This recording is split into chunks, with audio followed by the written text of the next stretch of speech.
How many people here are familiar with psychology? Okay. Surface. Okay. All right. So for me, the whole thing about breaking the mind control aspect of things is to use psychology as the main tool. And I know astrology, in fact, is the most ancient form of psychology. But since then, we've had some really great thinkers, philosophers, who've developed the tools of psychology and have really delved deep into their own consciousness and seen the aspects of our psyche and given it a bit of, what's the best word to use? Giving it some light and form, where before, using things like astrology and stars was one aspect of it, but it really didn't delve deep into the more minutiae details of what psychology is about. So this is part one of my series. I have my own YouTube channel where I'll be bringing out the other parts. Perhaps maybe in the future I'll do part two here.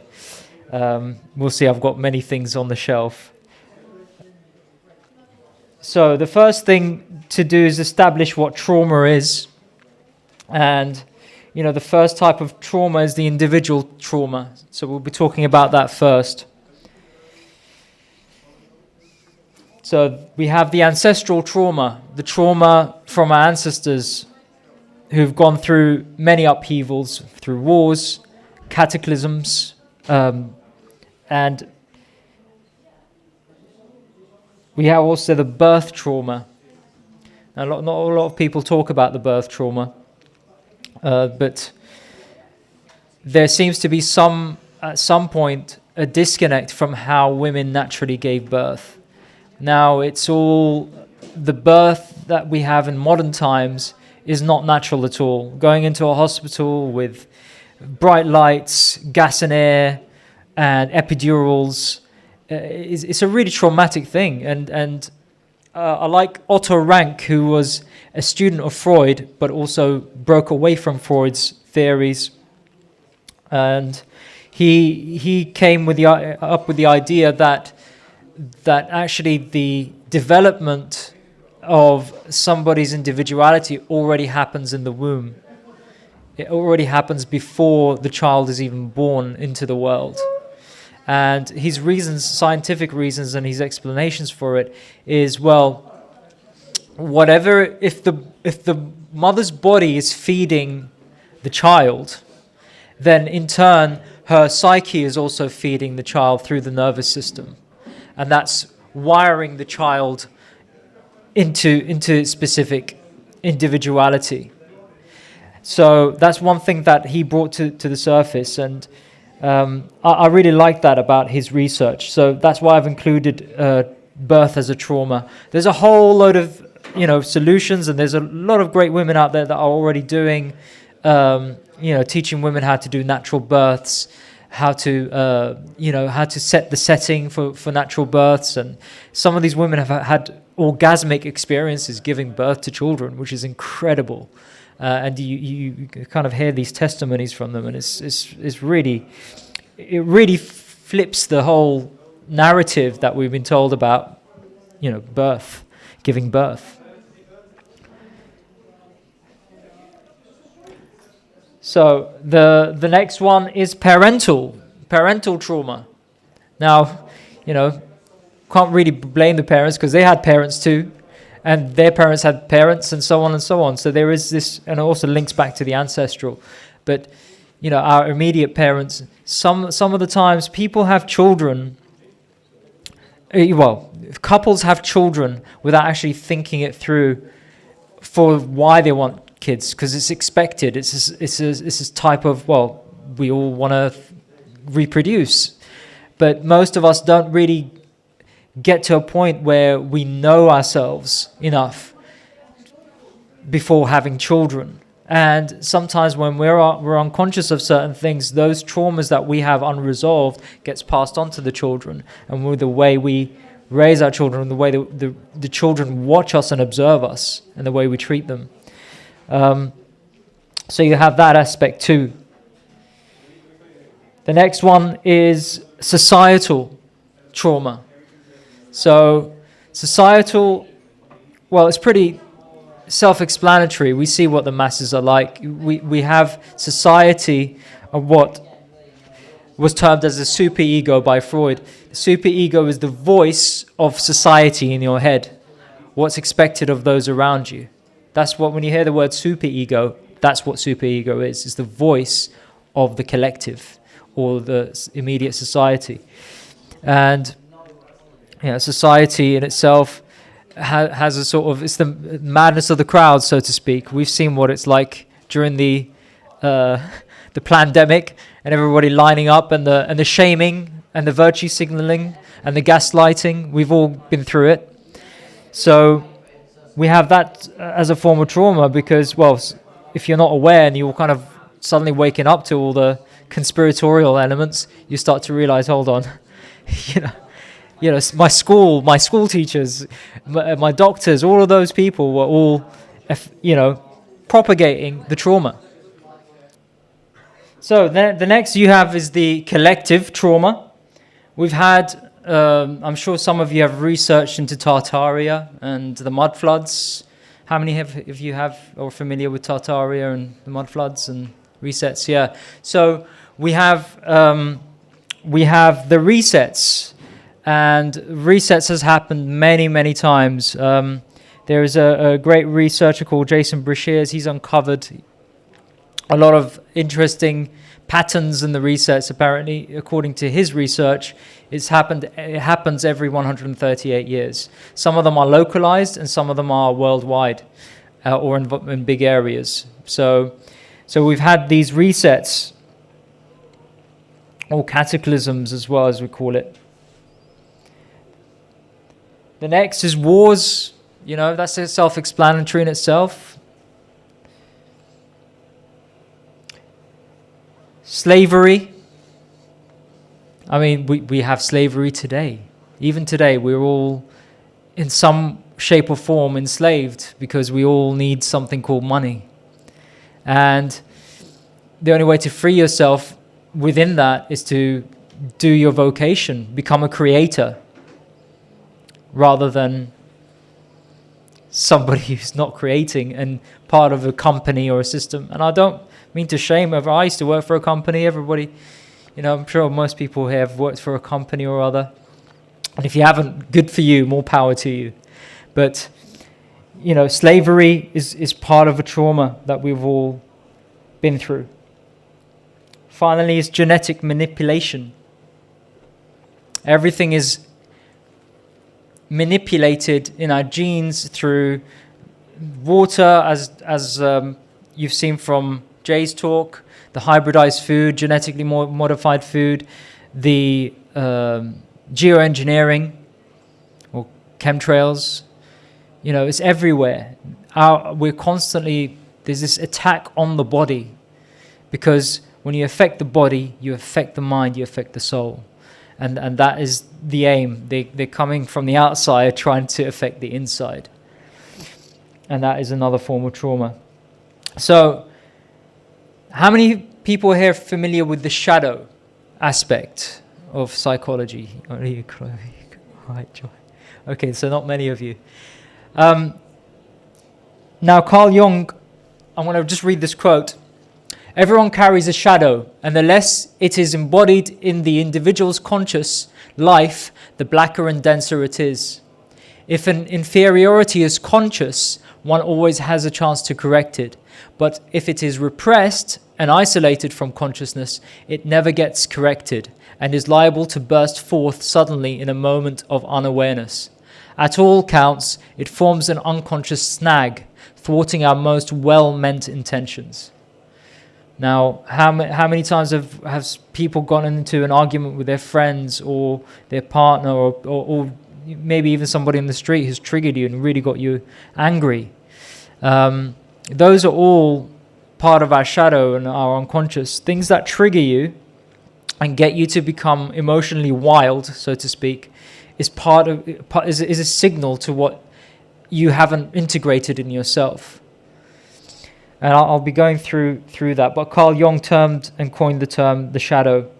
and it is present in everybody, and it's up to us to do the individual work to integrate the shadow, not destroy it. So the shadow, as said in Carl Jung's work, I've got all the references there at the bottom. If anybody's interested, you can come after the presentation. I'll be more than happy to share references. So the shadow is a moral problem that challenges the whole ego personality. For no one can become conscious of the shadow without considerable moral effort. To become conscious of it involves recognizing the dark aspects of the personality as present and real. This act is the essential condition for any kind of self-knowledge, and it therefore, as a rule, meets with considerable resistance. Indeed, self-knowledge as a psychotherapeutic measure frequently requires much painstaking work extending over a long period. So it's one of the biggest challenges, and there's a great quote by Carl Jung who says, "Where your fear is, there is your task." And most fear is always within. It's something that we experience inwardly.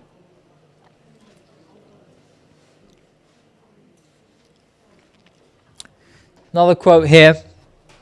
If we understand anything of the unconscious, we know that it cannot be swallowed. We also know that it is dangerous to suppress it, because the unconscious is life, and this life turns against us if suppressed, as happens in neurosis. So most neurotic people have this suppressed part of their personalities, and they're not conscious of it.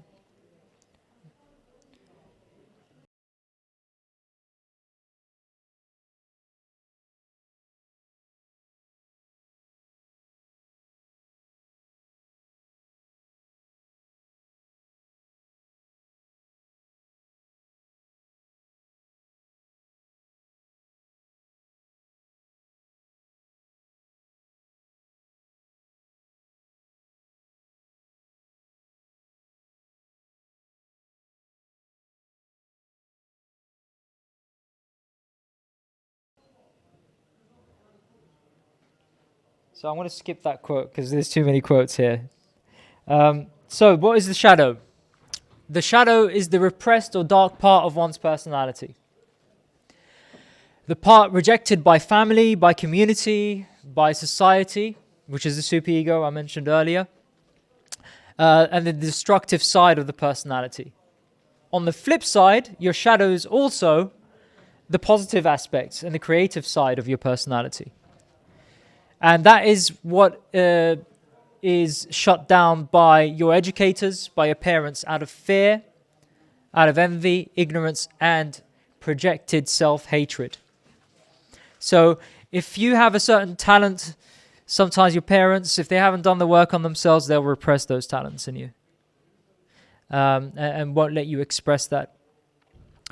So there are then what happens as you grow up, as from childhood you get into adulthood, and you repress those positive aspects, and you never really explore the creative side of your personality, or the more the powerful talents that you hold latent within you.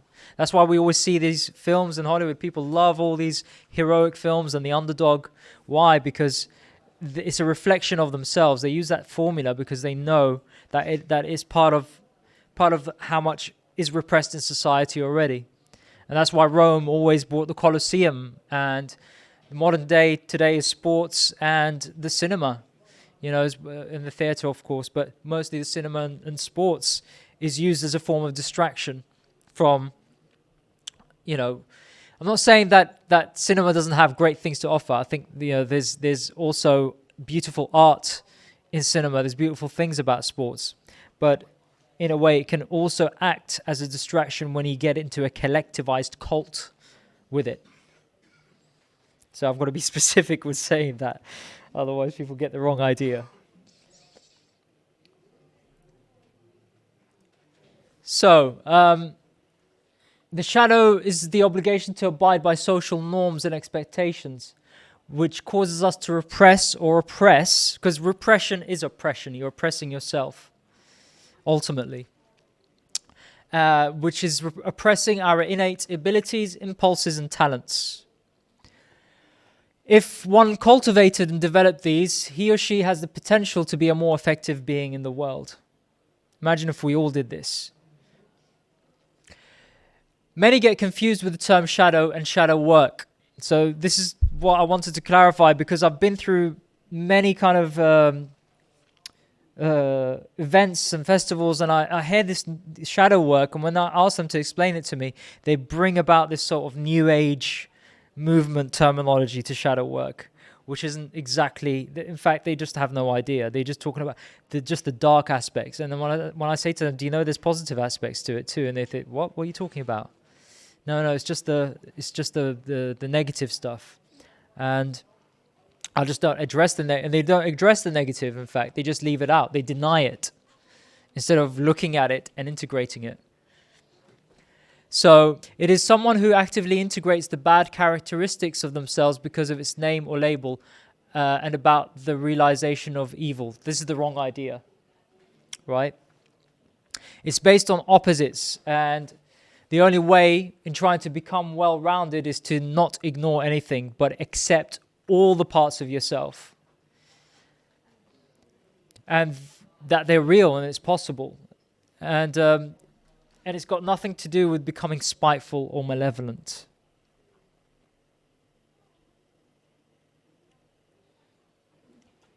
In fact, it's the ability to be powerful and dangerous.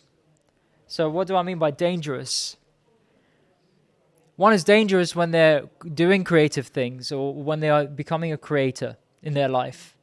You're a danger to the system. You're a danger to the elite the moment you do that. And danger in a good way, because becoming dangerous is how do you say it?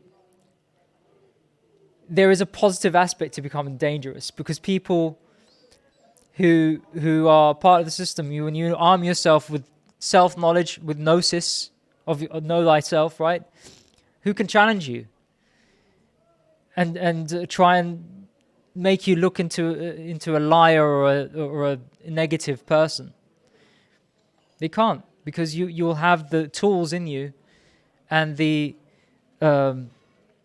sight and the foresight to be able to completely dispel any attacks that come your way. So that's the good aspect of becoming dangerous. So it's also about honing the aggressive emotional energy that we hold. Now, when we're angry, those are very healthy attitudes to have. I mean, there's nothing wrong with becoming angry. But if you're using that rage and anger to try and attack somebody or put somebody down, then you're not actually using it correctly, because it's an energy. You can take that aggressive energy and create something with it. And that's a more productive way, in my opinion, to use anger. And even if you use martial arts in a controlled manner, or something like that, if you have that sort of aggression, just to improve your physical body. Martial arts is a discipline as well, so you're using that angry energy, but in a disciplined way. Yep. So you are disciplining your body, and you're teaching it to use it in that way, not in a reckless way. Exactly. Yeah. I mean, I had a very abusive father. I grew up with a lot of domestic violence in my home. He almost killed me twice. I was thrown down the stairs one time, cracked my head open. He threw me against the floor when I was like 7, almost cracked my back. And I went through a lot of anger. I had a lot of anger growing up, and I had a lot of repression. And martial arts was one of those ways. I found martial arts. I started off with football, but I went into martial arts from the age of 15. And through that, I became very proficient and very disciplined with it. And what it allowed me to do is to hone that anger and put it into my body for the benefit of my body, so that I was able to then stand up for myself. It gave me the confidence to stand up, that I know that I can do damage to somebody, but not out of what's the self-satisfaction, more out of self-defense, but to use it to a certain degree where I do not use it to really hurt somebody, but enough to defend myself. There is a certain degree of what you can do, but martial arts is certainly one of them. So you go through a more mental exercise and use the psychosomatic tools so that you can become powerful internally and externally, to become a force for good that understands evil. We all have evil within us, otherwise we wouldn't recognize it outside of us. The difference is that we choose not to. That's what makes us different. So they know that they can be capable of it, but does not partake in it. There's a difference to knowing you're capable of it, but not partaking in it. So how to recognize it? So projection is one way. The key moments when our shadow displays itself. So we will project our qualities we do not like about ourselves onto others because we do not want to deal with it in ourselves. I'll give you an example. I mean, when during the height of the lockdown, I was walking around into Waitrose or somewhere and not wearing a mask, and I would trigger so many people. This is when it was at the height, when everybody was wearing masks. So I would get a woman or a guy come up to me, and this would happen at least once, twice a week when I go for my shopping. And why are you not wearing a mask? And I said, well, because I want to breathe. It was a simple thing. I want to breathe, and I don't believe in masks. So, and they'll get triggered. Like, no, you're being selfish. There's something wrong. So this is them projecting their shadow onto me. And that is part of what they're triggered by the fact that I didn't wear it. And these are people that are not aware of their own shadow. So they get triggered by just somebody not wearing something. I mean, that's like quite a big one. So most people are not even aware of their shadows, let alone being aware of it. So that's one example. So on the opposite end, our noble and positive shadow traits are projected onto the people we like, admire, or fall in love with. So sometimes that's what you call shadow possession. You project your shadow, the positive aspects that you've repressed, onto the people you like. That's why you get the idol worshipping in the media and in music and so on. You got all these fan clubs and so on, because this is like repressed shadows projected onto these idols, so-called idols. So projection, whether light or dark, is always something self-defeating. You not only burden another person with your dark elements or pressures of idolization, but you also avoid taking responsibility for your shadow and lose the opportunity of finding a state of wholeness and what Jung calls individuation. Anybody heard of the word individuation? Yeah. So to individuate is to become a whole person, to become balanced. Or as Plato says, know thyself, knowing yourself. So what techniques are there to integrate the shadow? So this is a quote by Carl Jung. There is no generally effective technique for assimilating the shadow. It is more like diplomacy or statesmanship, and it is always an individual matter. So that will rely on you individually, because nobody knows you better than you. Right? You can go to your psychologist or sit in that chair. Ain't going to do nothing for you, pretty much, if you're not educating yourself on these tools and finding ways that works for you as an individual. Because it is individual. Everybody is a unique soul, just like a fingerprint. Everything is unique about you. So there's only going to be one way, which is your way of individuating and doing the shadow work. But these are some examples that I can provide, whatever resonates for you. So First, one has to accept and take seriously the existence of the shadow. Second, one has to become aware of its qualities and intentions. This happens through conscientious attention to your moods, your fantasies, and impulses. Third, a long process of negotiation is unavoidable. So you're going to have to find a way to negotiate with that part of yourself.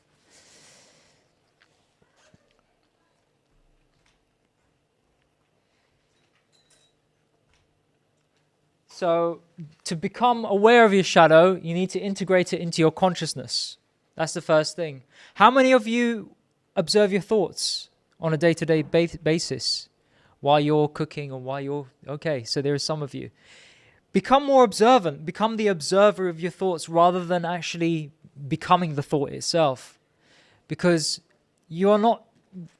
The thing is, we are antenna receivers. Sometimes the thought field out there is not necessarily your thoughts. Sometimes it's the programming. Sometimes it's the trauma, the unresolved trauma. So it's not necessarily truly coming from yourself, some of these thoughts. But watch them, observe them, see what they do. I think the more we become observant of our thoughts, the better that our consciousness can start filtering these thoughts that don't need, like thoughts in the past, thoughts about relationships, about people that are in our lives, right? They come in, right? They come into us.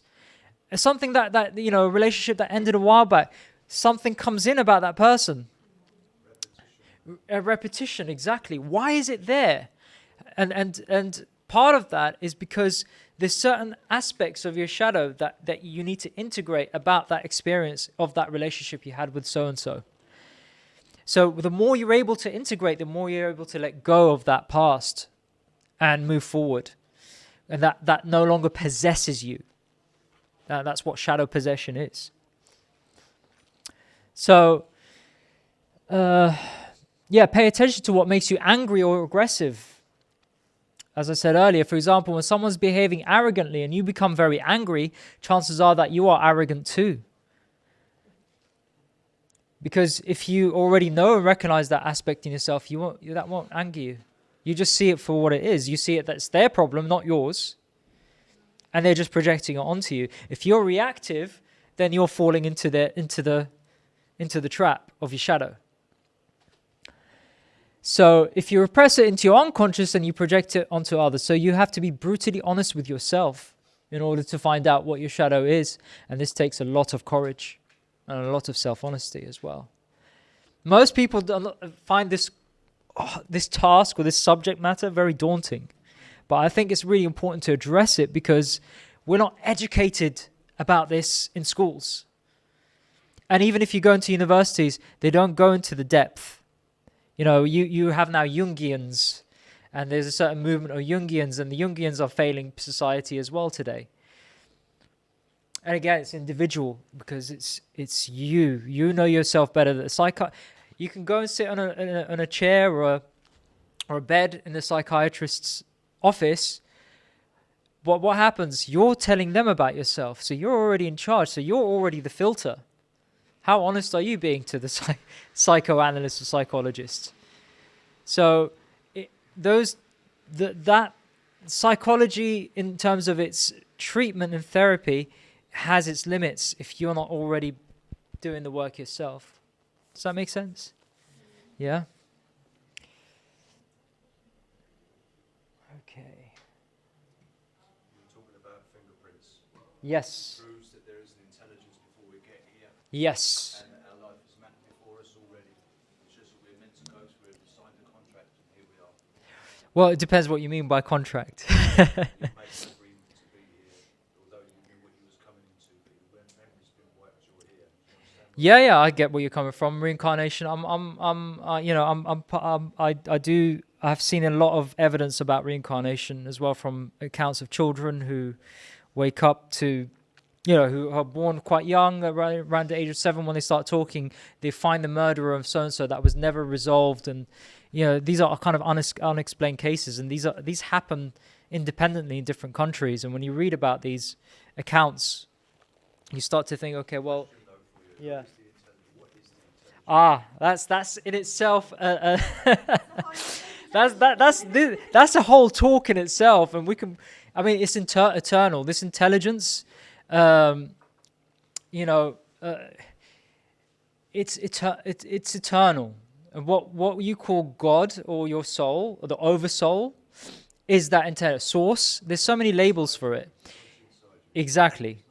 That's what Jesus, if he was here today, he'd be doing this. He's like, I wanted to tell you that God was inside you, but now you're worshiping me instead. And that is the issue with religion and so on.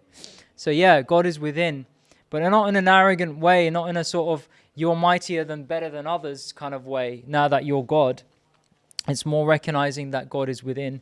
It's just sometimes our self-image and our ego gets in the way of that.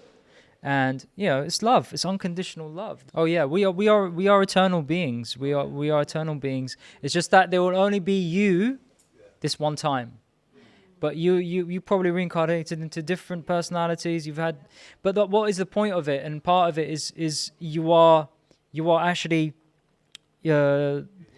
you're here to learn and grow, and that soul is will remember all those lives. It's all part of it. What happens after? Well, that's the great mystery, isn't it? You know, and that's for us to not try and fathom in our human forms. I think there is such a beautiful thing about leaving things mysterious. You know, if you knew everything, what's the point in being here? You know, the whole point is that there is a mystery behind it. But what's more important is to focus on your individual self, on your incarnation here on this realm. So, yeah, thank you for sharing that, and contributing. So, shadow work. You've got to find a healthy, productive, or at the very least controlled outlet for either repressed aggression or also sexual urges. Right? Because sexuality, you can't, same thing when you speak about spirituality or religion, you cannot separate sex from it. It's all part and parcel. You know, we have a body, we're in a body, we're going to have urges. It's natural. And, you know, there's definite, but when we talk about sexual, we also talk about creative, because sexuality is also creative energy too.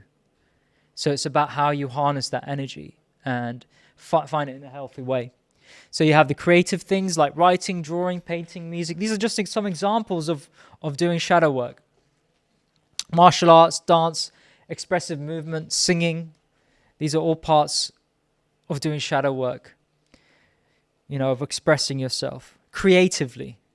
So don't be afraid to sing in the shower.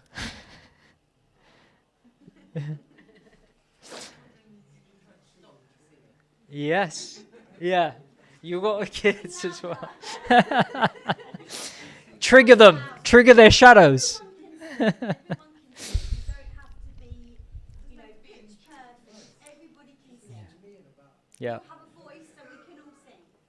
It's a muscle. It's a muscle. Same thing. Muscles, and I'll go into the psychosomatic in a minute, and why, you know, everything in our body contains a form of trauma, or, you know everyone thinks it's in the head, but it isn't. Yeah, muscle has memory, indeed. But before we get into that, I want to talk about the animus. This is for you ladies as well. This is more for the ladies. So the animus is the masculine part of a woman. It's objectivity, logic, reason, facts, convictions, and general rules.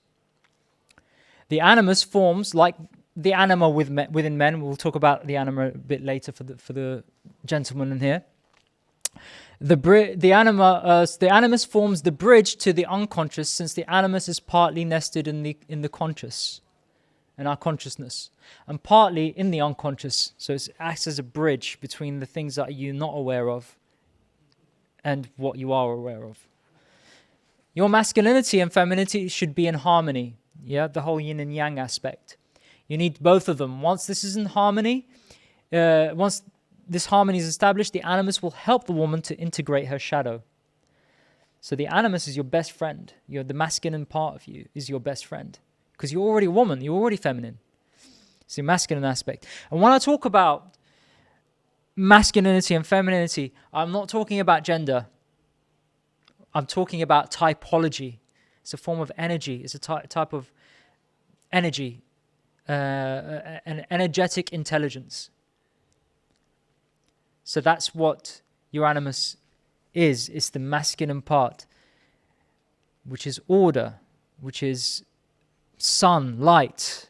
You know, the same thing when you talk about femininity is chaos, dark, but that doesn't mean it's bad. In fact, you need darkness. You need the womb. It's the warmth. I go to sleep. When I go to sleep, I go into the womb. The warmth. I cover myself in the sheets. There's something beautiful about that. You know? Yeah. Yeah. So always look at it as a typology, because people, when they talk about masculinity and femininity, they mistaken it for gender. It's not. So the animus is the masculine archetype, and thus of a nature that goes beyond the personal level, because it goes back to to creation, to the source, to what you call the creator or God, or whatever label you want to use, the infinite. So the animus is the masculine archetype, and thus of a nature that goes beyond the personal level. A part of the animus is personal and should be integrated by women, but when they can't make the distinction between the personal animus and the great king, the masculine archetype that goes beyond the personal level, then they will become animus possessed. When a woman is possessed by her animus, she's aggressive, judgmental, cold, obstinate, and constantly criticizing others and herself. She has a lust for power, and she perceives everything as a competition that she needs to win. She wants to dominate others, and she's always looking for quarrel and control as well. And where do we see that today in society? As a collective, we see it in the modern feminist movement. I haven't got anything against feminism itself. I'm talking about how the feminist movement today is being used against women, by the way. And it's all part of destroying the family unit. Yep. Because you're made to hate males in the patriarchy, when in fact it's all a part of you. You already have the masculine. That patriarchy is already part of your nature anyway. It's just the other half. It's just the way you look at it. But again, that's a whole other talk in of itself, but I will be going into that in a part 2 or part 3 at some point, because it's a very deep thing that the elite are using against women. And by the way, most of the mind control and most of consumerism is aimed at women. Why? Because you are the most powerful in terms of you actually are the women. You are the one that bring the children into the world. And you're the one that affects the child from conception all the way from birth and the first most important years, which is called the Oedipus stages. Right? A Rothschild, I think, said that give me a child between the age of, 1 and 7, and I'll show you the man. Sorry, What was it Oedipus? Oedipus, yeah. Oedipus. That's the Oedipus complex that Freud termed. But, those are really, really pivotal years. Rudolf Steiner as well. I'm not sure if you're familiar with Rudolf Steiner. Rudolf Steiner talks about that period. That's when the child learns about social constructs. So when they play, they should be allowed to play during that time. And if they don't get that play time, this is why they're trying to get kids at around 5 or 6 to start learning maths and English. No, should be learning anything other than playing. And the imagination, they should stay in that imaginative state, because that imagination is so powerful, because that is what connects you to the source. That's what makes you bring out the most creative and the most inventive things. It is our imagination. And the more we hone that, the more the child in later, as they become a grown human man and woman, they're able to use these tools to really empower their lives. And that the most successful people use their imagination. People who've kind of come with the greatest books, Tolkien to whatever, like the greatest artists, even those who create great businesses, creative businesses and businesses that benefit others, have done the same. They use and cultivate their imagination. It's also part of the manifestation process as well. One of your superpowers, by the way. So, continuing on, the animus, she is convinced that the other person, this is when we're talking about the animus-possessed woman, she is convinced that the other person is always in the wrong and she is their victim that longs for justice, which is really revenge, spite. She is not able to see beyond the general rules to see the exceptions. A typical animus story is the one of Beauty and the Beast. The beast is the aggressive and primitive animus in the woman's psyche. This is why they use these stories. They know, because they know our psychology. And if we're not aware, you're watching a movie or whatever, you're not aware what is actually going on in these archetypal or allegorical stories. Bel has to make him civilized, make him feel and turn him into a prince, right? That is the task waiting for all women who are animus possessed. She needs to tame the beast within her masculine part, that is.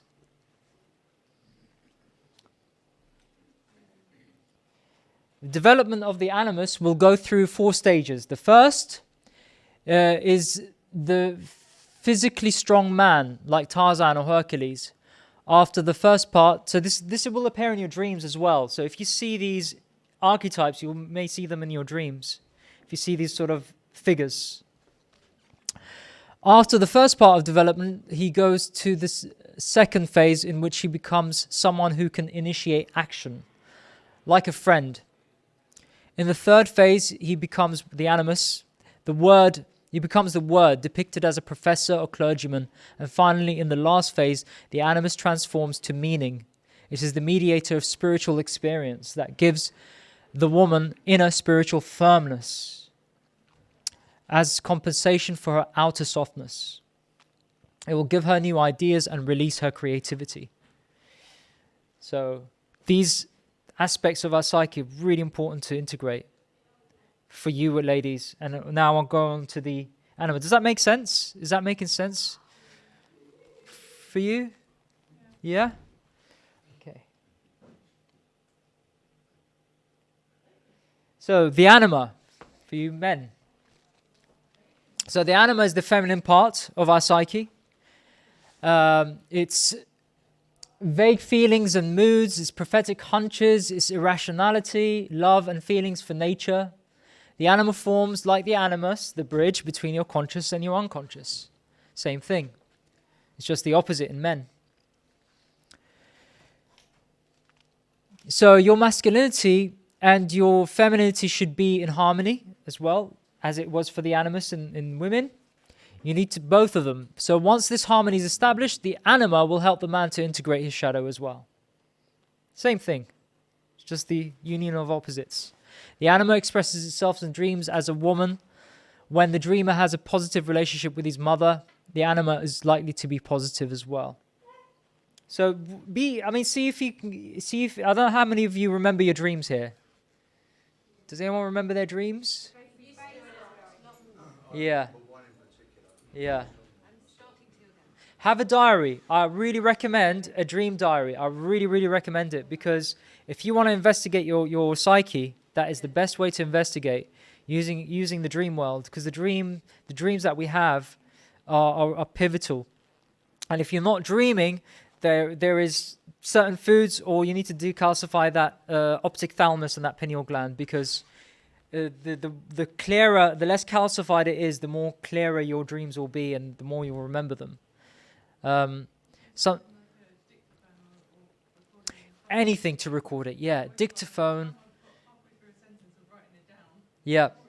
Yeah, that's the thing. And it's always good to be half asleep as well when you're doing it. So when you first wake up, try and kind of like still be in that semi-dream state and just start to write it or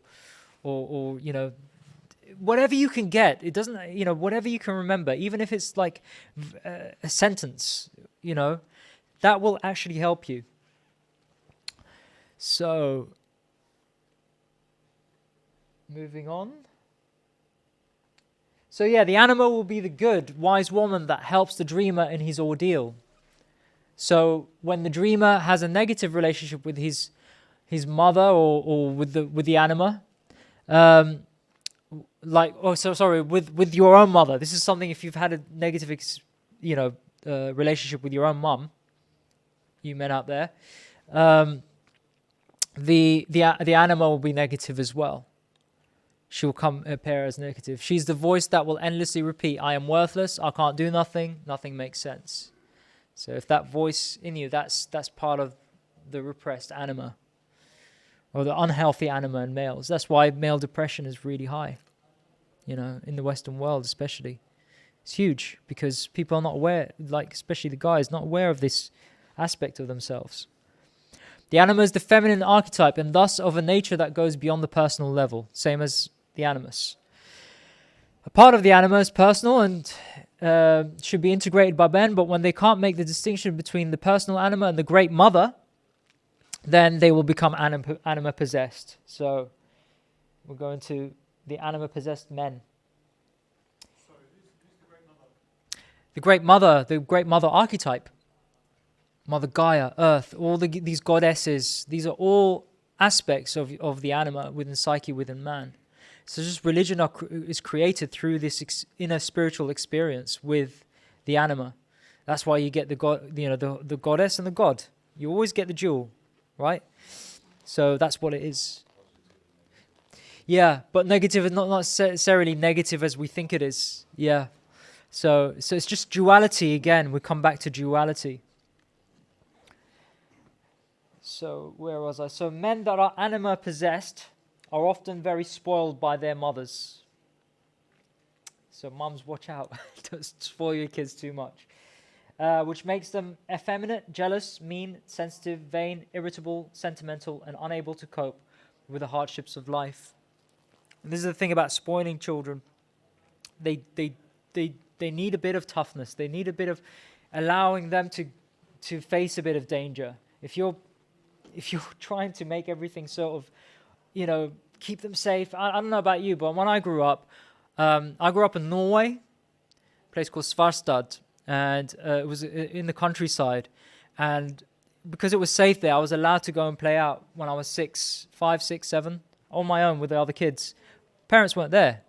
We'd get up to all sorts of things, and we'd do dangerous things too, and we'd learn. Even puddles. I remember one friend brought some cream out from their fridge and mixed it with some mud, and we started eating it. And I was still all right, but I learned quickly that was disgusting. But you've got to allow children to have these experimentations. If you're always trying to keep them within boundaries, what happens is they don't develop confidence in themselves when they get older. So, yeah. But I digress. So sometimes they even wish to change into women through castration, right? The anima-possessed male. And sadly, this happens really, really young, as we can see in the whole gender agenda that's unfolding before our eyes today. And now you've seen them come out at the age of 18, 19, regretting changing their genders. And there's huge cost to it. But this is in the extreme circumstances. So these men are not developed, have not developed the animus, and it appears in their dreams as their mother or another large woman. Another kind of anima possession is excessive erratic fantasies. So this is a very crude and primitive aspect of the anima. It makes men daydream compulsively about pornographic material. So, the anima possessed man uses a lot of pornography to arouse himself. And we know pornography is part of the whole mind control agenda to destroy, again, the male sexuality. So, anima possession is the destructive illusion that lures man into suicide, which makes her the demon of death. All right, so this is why, in the extreme cases, men commit suicide.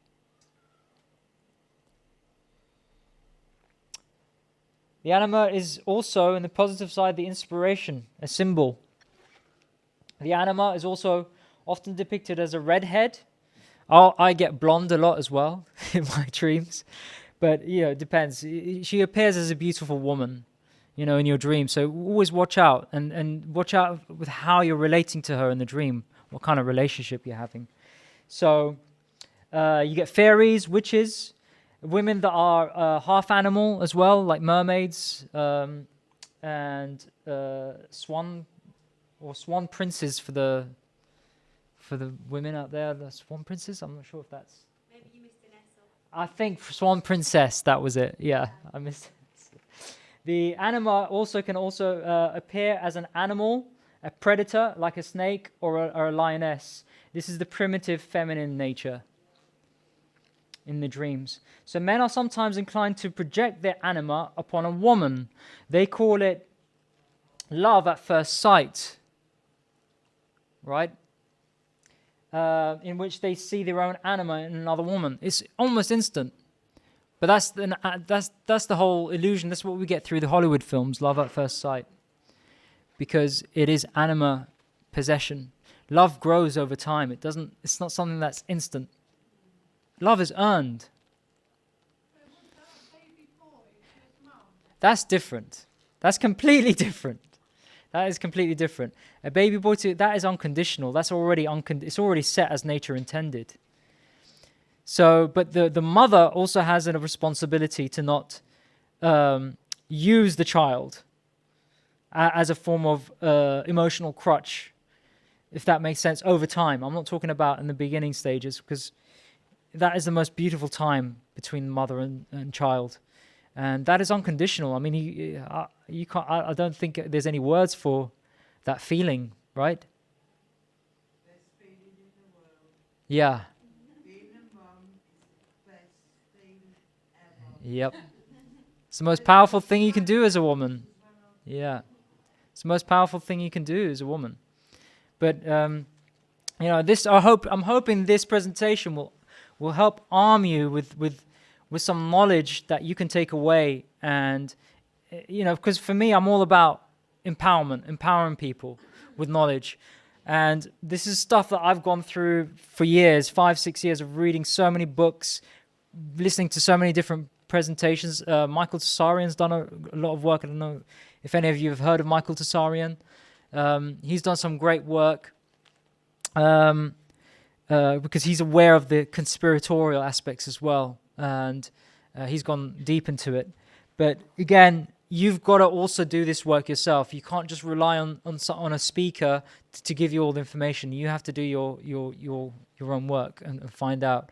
But I'm just giving you today just a summary of what these concepts are in our psyche, so that you're able to become aware of it, so that you can see, if you do see it, come across it in your dreams or in your day-to-day life, this is something you can improve. Because growth never stops. I don't believe in, like, you become a grown man or woman and that's it, you stop growing. There's so much growth to do. It's endless. We're a work in progress. Yeah, we're all works in progress. And the more we can accumulate throughout our lifetimes, the more that soul that we have within us that's eternal can accumulate that wisdom. Because knowledge has to be turned and alchemized into wisdom. Otherwise, what's the point of knowledge? So, men are sometimes inclined to project the anima upon the woman. They call it love at first sight, in which they see their own anima in another woman. They don't see a woman with her personality and her limitations and her individuality. They see their own anima in her. They project that on her. They feel like they know the woman, and she is the one looking at her reflection in the water. So, maybe there was a grammatic error. He's looking at the reflection of his anima in the woman. The woman then just becomes that. And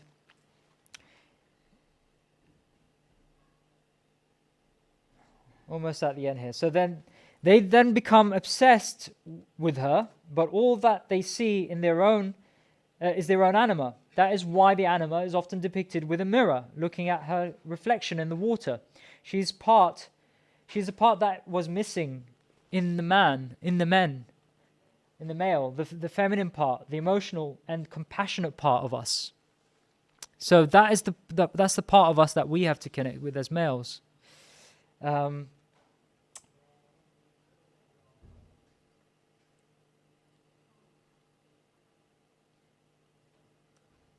Yeah, and it sees beyond the general rules of life, the part that swims in the deep oceans of mystery. So if you hear about the mystics, those are the men or even if female mystics, same thing with the animus, right? Those are the ones that are able to delve deep into their souls and connect with that inner realm that is connected to everything. So these men only have to realize that they can find this part within themselves. That way they won't project their anima onto women. However, some men are terrified by the anima because to them, this femininity is demonic. By repressing the anima, it will become demonic. So these men are stuck in a vicious cycle, and they will project their demonic anima onto women who they will see as an enemy, ultimately. That's why they don't treat those kind of men don't treat women well. Eventually, over time, they appear great on the surface when you first meet them, but over time, in a relationship, you get to really find out what they're about. Vice versa, as well for the women.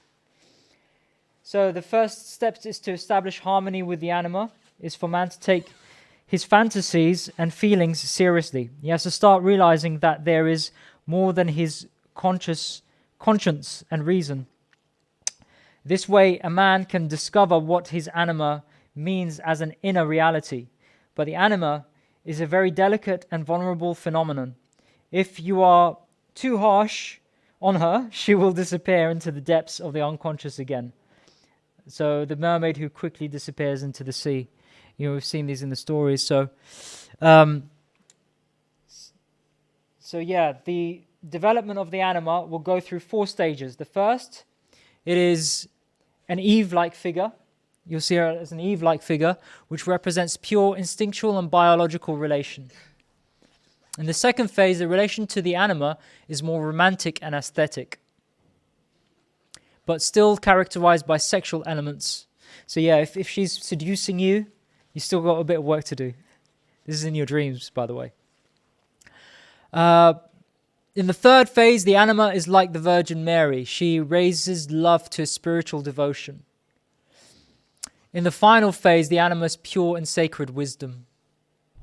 She has a prophetic gift and she is divine inspiration. She's the archetype of life, the light of nature. Since light can't speak, she will appear in the unconscious as the Logos. For example, the Word of God. For example.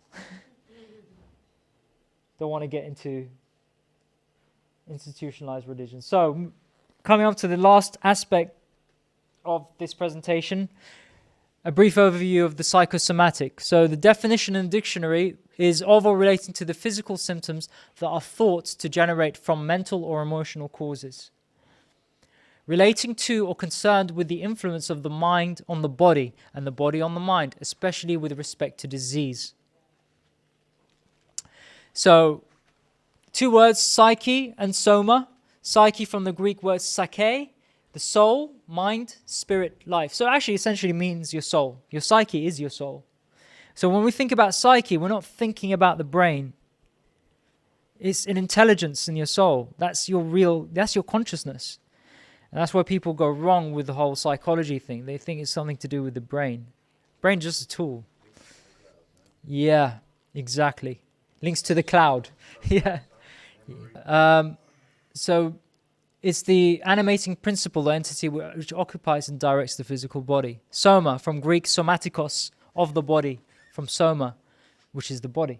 So it all means the body. So, and why do I talk about this? Because the body is the manifestation of the psyche.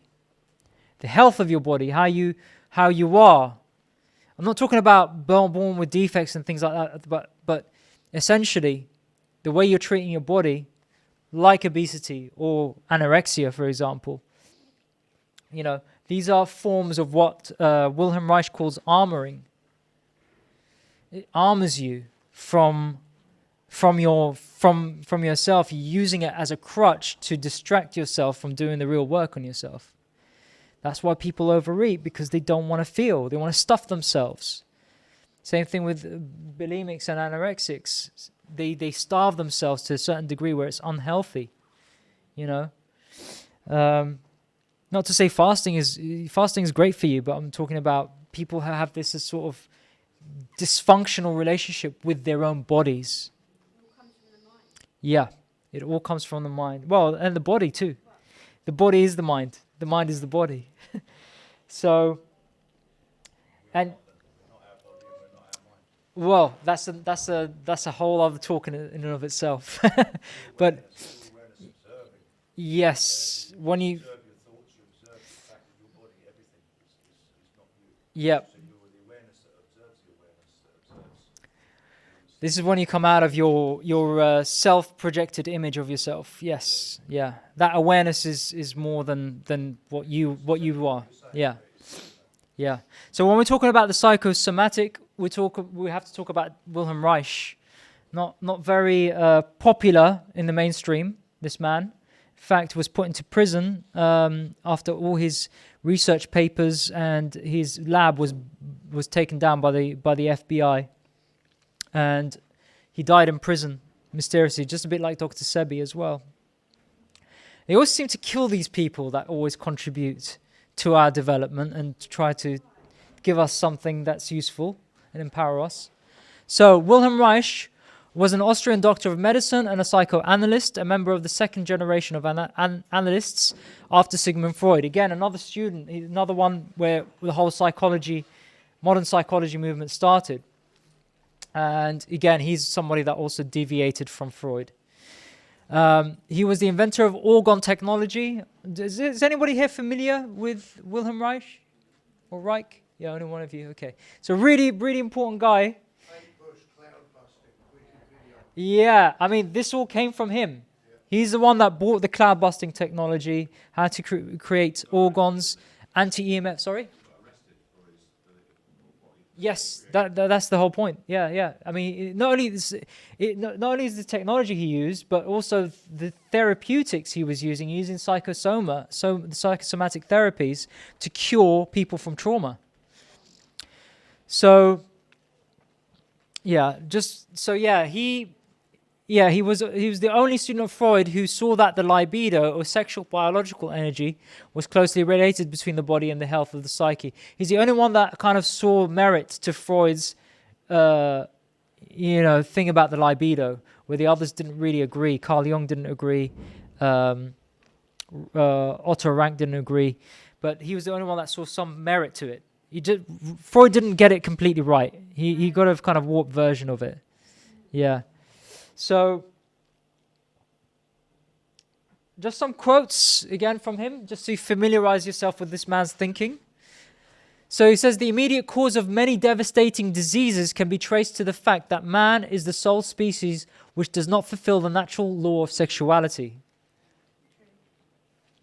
The death of millions of people in war is the result of the overt social negation of life. This negation, in turn, is the expression and consequence of psychic and somatic disturbances in the life function. Does that make sense? So he's got a great book called The Function of the Orgasm, if you're an avid reader. Again, when we talk about sexual energy, the repression of it is no good. So anytime you're repressing it, that's also, you've got to find ways to express it healthily, and if you don't have a partner, get one. But work on yourself so that you can get a healthy one. It's that simple, so that you can have an amazing, an amazing sex life as well. So, but that takes connection. That takes genuine, authentic connection, because people, there is the animal type sex that we have, which is actually, there's lack of connection in what you call pornographic sex, that most people tend to kind of think is sex. But the world has lost the real way of actually having sex correctly. And we've lost that. And that's a whole talk in and of itself. You can go into Taoist philosophies on sexuality, raising the chrism, all these sort of things of, seeing that these experiences can be very spiritual as well when you're in the bedroom, so to speak. It can be deeply spiritual if done the correct way. Okay, another quote here. Psychic health depends on orgastic potency, right? Because when you don't have that energy, that sexual energy stuck, you're not moving it. So upon the degree to which one can surrender to and experience the climax of excitation in the natural sexual act, it is founded upon the healthy character attitude of the individual's capacity to love. Psychic illnesses are the result of a disturbance of the natural ability to love. In the case of orgastic impotence, from which the overwhelming majority of people suffer, damming up of biological energy occurs and becomes the source of irrational actions. The essential requirement to cure psychic disturbances is the re-establishment of the natural capacity for love. It is dependent upon social as well as psychic conditions. Right, great thinker, because he delved deep into the various works, and he really cared about humanity. I mean, look at his inventions. He really wanted to help people. But yeah, it's the capacity to love, because when we develop that in our formative years, even when we lose the functionality of our sexual organs, so to speak, there's different ways of getting excitation and connection. Our bodies are still, there's still other parts of the bodies. You hear about people who've been in wars that have lost, their sexual organs at the bottom, but they're able to orgasm through their body through different places of touching with their partners. So it's not limited to just the organ down there, so to speak. Would you say exercise is a form of sexual excitation? Sorry? Would you say exercise is a form of sexual excitation? That's more kind of like that's more of a no, it's not adrenaline. No, when you're exercising, that is a form of stimulation that you're doing to yourself. So when your muscles are contracting and relaxing, what's happening is that you're releasing a lot of tension, but at the same time, it's like it's chemical hormones. There's a lot of hormones. Our bodies produce hormones through the muscles as well. So yeah, that's a different form of excitation. But it's all in that let's say under that umbrella, so to speak. But it's not as powerful as the sexual act itself between two people. It's very powerful. Training could include boxing training. All types.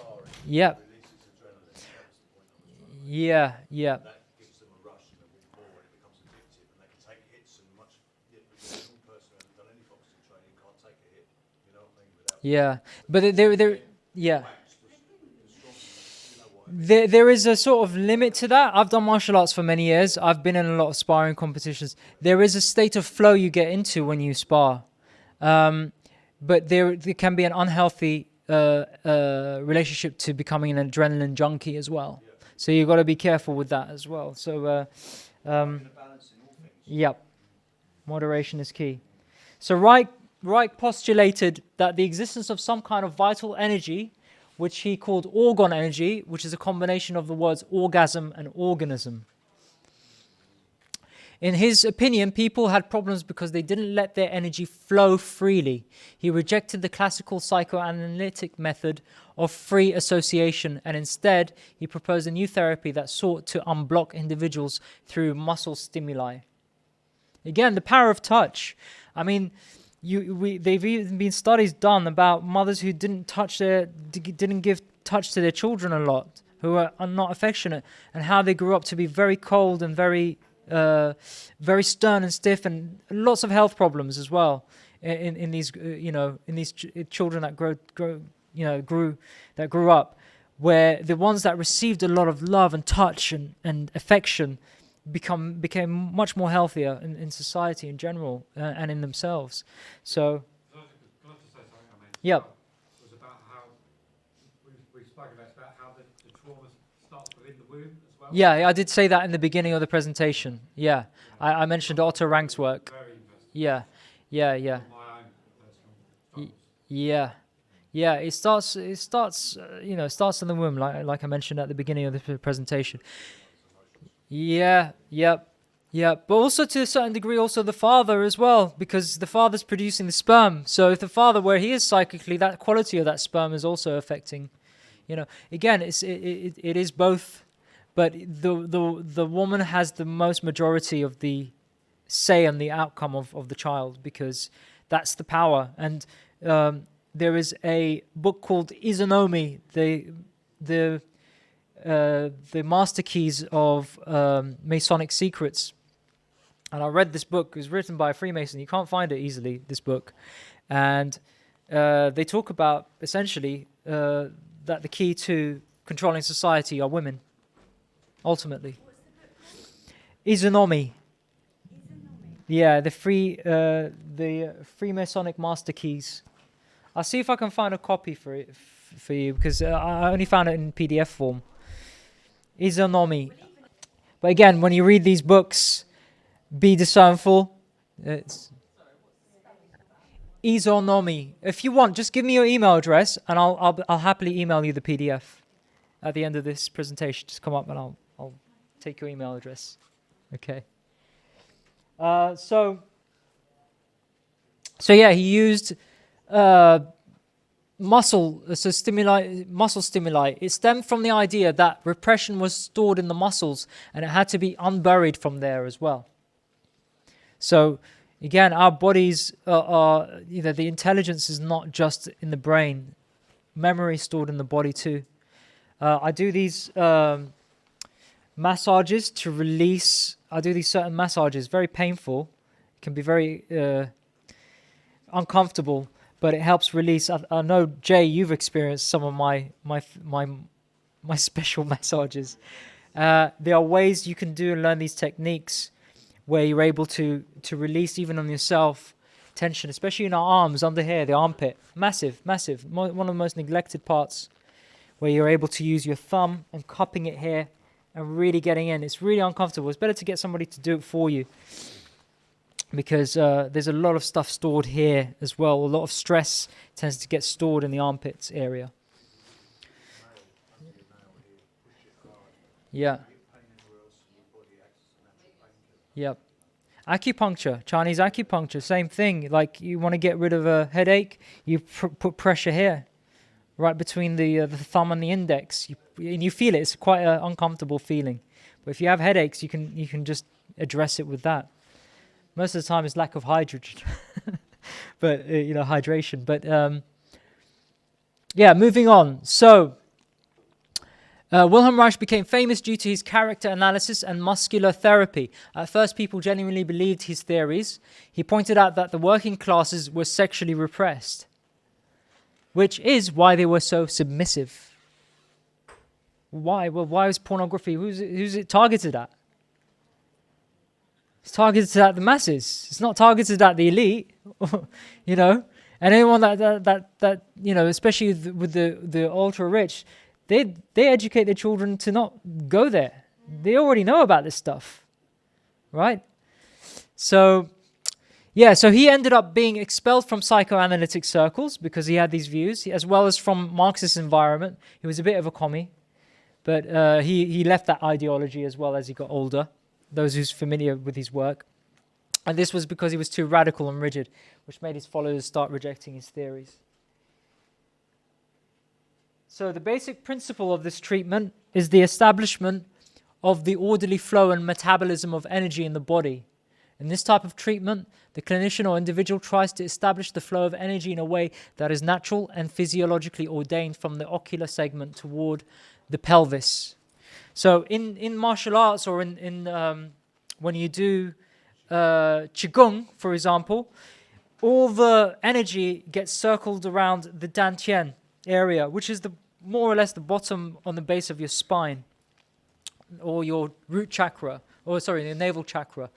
But actually, it's kind of, the charge starts between this area, and you can access that through through breath work, through massaging the area as well, massaging this area. Even like tapping and Tapping, yep, movement. do work now. Yeah, Gravity will help that area. yeah. All that moves the energy up the spine because the tree of life is your spine and your nervous system. That is what the tree of life is. That's what the Druids were talking about. It wasn't just the trees in the groves. They were talking about our bodies. They had knowledge. The ancients of this land had knowledge, real science. Again, another thing that they try to disconnect the Europeans from is their own heritage. It's all there if you take the time to research. But this was the world over. Everyone who knew the Arya, the true Aryans, right, which wasn't just a white race, it actually means those of noble trait. If you look up the etymological term for it, or those with light who are enlightened. That's what enlightenment means. You're able to tap into that part of your body to awaken that immortal soul, to awaken the spirit within. So obstruction in the flow of this energetic stream causes psychiatric and physical illness. So Jay talked about food, but there's also the psyche. The psyche also contributes to illnesses, because stress, right? Stress is one of the number one killers as well. It creates an acidic environment in the body when you stress. So the food is one aspect. The other aspect is our own psyche, our souls.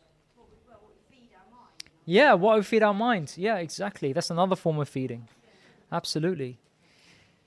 So here's a little diagram from one of his books in The Function of the Orgasm. It's not about sex, by the way. It's not all about sex, this book. If you actually read it, it's so educational. So when you think about it, it's a lot more to do with that. But he was just a great Western thinker who thought deeply about this orgastic energy that we have, this potential within us. And it doesn't matter about age either. All of us have it, no matter what age. It's about awakening the body a bit, using the stimuli and using breath work and tapping into the energy field, or chi, as we call it. Breath work, it exists. You can really, really use it. And I've seen, really amazing thing. Jay pulled up some amazing. Me and Jay, we do a lot of chi work, energy work, and I've seen a guy called Master DJ, which is a banned Sky 3 documentary many years ago. He lights up fire with a newspaper, just using his chi, his energy. Yeah, Master DJ. Yeah. He didn't want to go on. Afterwards, because he hurt somebody. Yeah. So he's a very sensitive man, very, very, very beautiful human being. He wanted to teach the world about this existing because, it's something that we lost. We also had this, but people lost the knowledge, and this is how these enemies of life are able to do what they do and get away with, because they're able to suppress knowledge and not give us a real education. This is why it's important to become autodidactic. You have to become self-taught, self-knowledge, self-educated. That's what autodidactic means. Just educate yourself. Don't just trust my word for it. Go and do your research. You're all researchers here, otherwise you wouldn't be in this room. Full stop. So you're all proficient at it.